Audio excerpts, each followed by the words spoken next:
Tonight we continue our series on America's student debt crisis, looking at a federal student loan forgiveness program.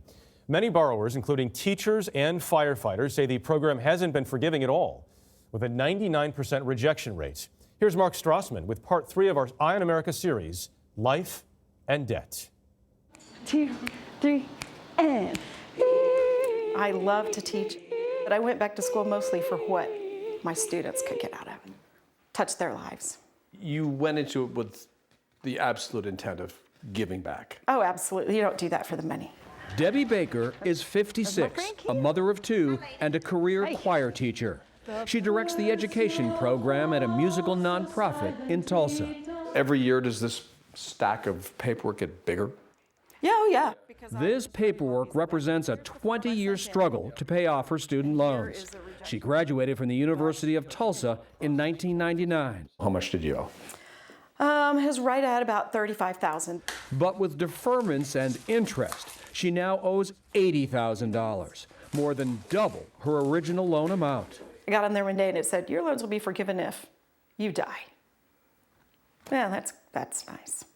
In 2007, Congress passed the Public Service Loan Forgiveness Program.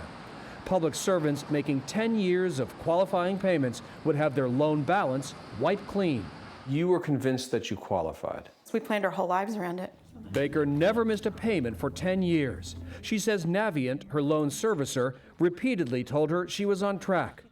In 2017, she applied for forgiveness and was rejected. My payment plan was correct. My employment was correct. They just had issued it with the wrong pot of money, and nobody told me. You had made 0 payments to qualify. 0. What was that moment like when you realized what you owed at that point? I felt very guilty because what I'd done to my family. They don't deserve that. It's just wrong. It's wrong on so many levels. Teachers, firefighters, police officers, at last count, the Department of Education has rejected more than 75,000 applications for forgiveness.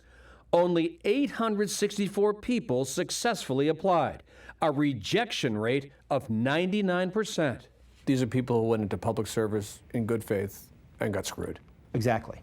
Seth Frotman is the executive director of the Student Borrower Protection Center. Through rampant mismanagement at the Department of Education and rampant illegal practices at the student loan companies, it has become a broken promise for millions of Americans. Baker, frustrated, began recording calls with Navient, her loan servicer. I now have to start all over. So you can understand my frustration and disappointment and anger that's going through my mind right now. I was just going to say, yeah, that is unfortunately very common. They lie. They talk in circles. They tell you one thing and then you find out it's another. In a statement to CBS News, Navient blamed a complex federal loan program, which is why we consistently advocate for policy reforms to simplify the system. Baker had to face the music. She restructured her loan and started over. She has 8.5 more years of payments to forgiveness. You're set up to fail. Set up to fail. Oh, absolutely. It's set up so that you're never paid off.